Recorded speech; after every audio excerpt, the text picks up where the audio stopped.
Olá, pessoal. José Eduardo Daronco aqui, analista CNPI da Suno, e hoje eu vou trazer um vídeo sobre Petrobras, a maior empresa da Bolsa Brasileira. Será que é hora de continuar comprando? Será que é hora de vender? Ou será que é hora de apenas segurar? Eu quero mostrar um gráfico para vocês, um gráfico muito interessante, que é o gráfico da cotação histórica da Petrobras ajustada por dividendos. Você consegue ver aqui, provavelmente para vocês tá pequenos dias, mas aqui em 2020, desde 2020, a Petrobras, no pior momento lá da pandemia, ela estava custando R$ 4,60. Esse valor já ajustado por dividendos, tá, pessoal? R$ 4,60. Hoje, a Petrobras está girando em torno de R$ 31, tá? R$ 30,70. Então, para quem investiu desde lá, a companhia mais do que multiplicou o capital investido. Eu acho que mais tão importante quanto esse crescimento, é muito importante a gente ter noção, um ponto, não perder ele de vista. Qual seja, a maior parte do retorno da Petrobras não veio na valorização da ação, veio no pagamento de dividendos.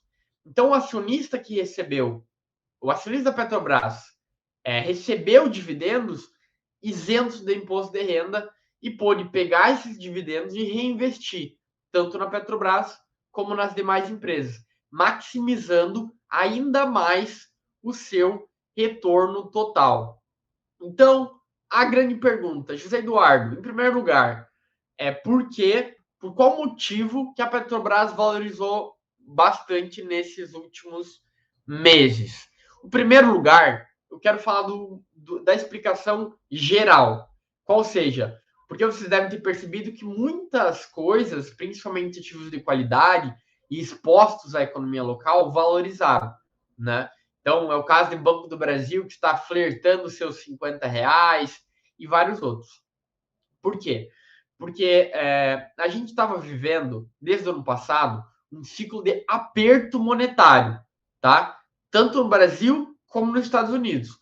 Ou seja, os bancos centrais estavam aumentando as taxas de juros e retirando liquidez do mercado. Liquidez é dinheiro, tá? Tirando dinheiro do mercado e, obviamente, isso impacta nas ações e diminui o valor do equity, diminui o valor de mercado das empresas.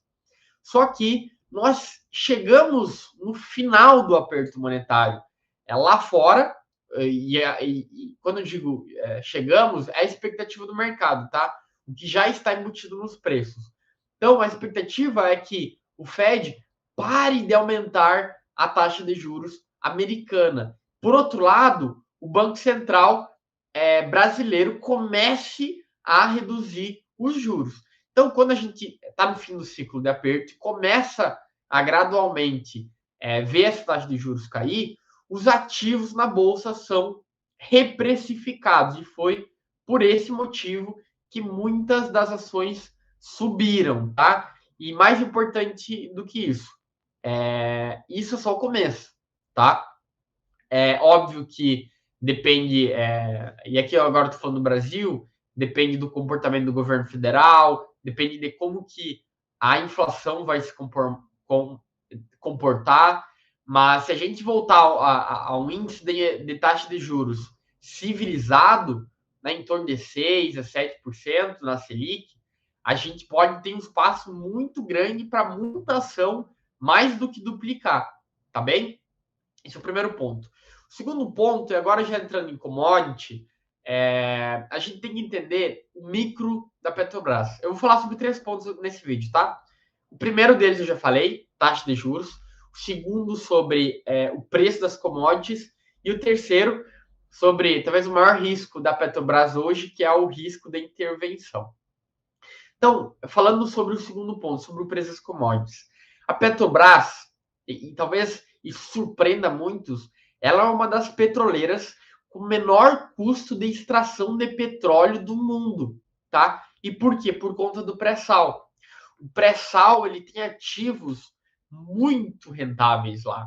Então a companhia consegue extrair petróleo num preço muito menor do que ele está sendo negociado hoje. E quando a gente olha para o macro, para a geopolítica do petróleo, a gente vai ver que a OPEP, ou a OPEP+, ela não tem nenhum incentivo em deixar que o petróleo, o preço do Brent, ele caia muito. Por quê? Porque desde a pandemia, esses países usaram muito dos seus recursos oriundos do petróleo para financiar a população, né? Que teve que ficar em casa, que teve uma série de problemas. Só que, à medida que o preço do petróleo caia, o orçamento desses países vai diminuindo bruscamente. E é o que eles não querem. Tanto é assim que a OPEP já anunciou que vai reduzir a produção de petróleo no mundo, tá? E por que isso é importante? Em primeiro lugar, a gente viu que o preço do petróleo, o preço do Brent caiu um pouco, principalmente porque a economia global ela está sentindo os efeitos das taxas de juros mais altas, né? A economia da China veio mais lenta do que esperado, a economia dos Estados Unidos continua forte, mas no resto do mundo continua mais ou menos estável, tá? Então, a demanda por petróleo vem reduzindo, só que a OPEP, ela já antevendo isso, ela já está cortando a produção. E por consequência, o que isso significa? Que o preço do Brent ele deve se manter razoavelmente nos patamares atuais.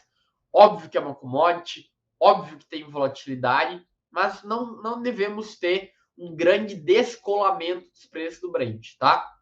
E por consequência, a Petrobras deve continuar gerando um excelente resultado.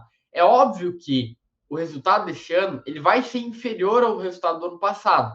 Por quê? Principalmente porque o Brent estava num patamar muito mais alto, tá? Mas, e eu quero deixar bem claro isso, que no patamar atual, a Petrobras é extremamente rentável, tá? Embora menos rentável do que o ano passado. E por fim, o terceiro ponto sobre governança. Eu quero colocar aqui de novo o gráfico para vocês verem, que eu acho que é muito, muito importante. A Petrobras está nas máximas. E vejam que ela está nas máximas independente do governo. E por que eu digo isso? Aqui na Suno, para quem é nosso assinante sabe, a gente teve recomendação de Petrobras de compra desde 2021, salvo engano, tá? Desde lá, a ação mais do que duplicou o capital investido de quem investiu. E desde lá, a gente teve dois governos, estava no governo Bolsonaro, hoje é o governo Lula. E por que nós seguimos otimistas com Petrobras? Né? As pessoas elas tendem a hipervalorizar o poder do governo, né? Ou seja, o nome técnico é a sua ingerência no controle das estatais e no seu poder de modificá-las a bel prazer. Mas isso não é um fato totalmente verdadeiro. Em primeiro lugar, risco existe, tá? Isso é um fato. Não à toa que a Petrobras está sendo negociada 2, 3 vezes o lucro, tá? Agora, quando a gente vai estudar o micro da Petrobras, a gente vê que não existe muito espaço para o governo intervir. Por quê? Porque o Brasil ele não é autossuficiente na produção de diesel, por exemplo. Então, se a Petrobras fosse subsidiar o diesel, ela teria que importar esse diesel e vender mais barato no mercado. Só que na lei das estatais, na lei das SAs, e a Petrobras é uma empresa listada lá fora, os diretores não podem fazer isso, tá? Eles não podem prejudicar a empresa a pedido do controlador. E se o fizerem, eles respondem a processo nos Estados Unidos, no CPF deles. Então, isso não significa que não pode acontecer, tá? Isso significa que a probabilidade de acontecer é muito baixa. E agora, quando a gente olha para o preço da Petrobras, a gente consegue concluir que grande parte desse risco da intervenção já está no preço. Né? Então, assim, que empresas que vocês conhecem que devem pagar? Nossa estimativa aqui na Suno é de um dividend yield de 15% para esse ano, algo em torno disso. Pagar um dos maiores dividendos da Bolsa num preço tão baixo. Né? Então, assim, considerando esses três fatores, taxa de juros mais baixa, commodities num patamar muito saudável e governança relativamente controlada, a gente continua muito confiante com Petrobras, tá? Tentei ser bem direto nesse vídeo, bem didático, para te explicar um pouquinho. Quero saber sua opinião, se você está comprando, se você está vendendo, se está deixando de lado com essa alta. E também, pessoal, duas coisas. A Petrobras faz parte da nossa carteira dividendos. E aqueles que investem para dividendos, a gente acabou de abrir a segunda turma viva de dividendos. Está aqui no link da descrição.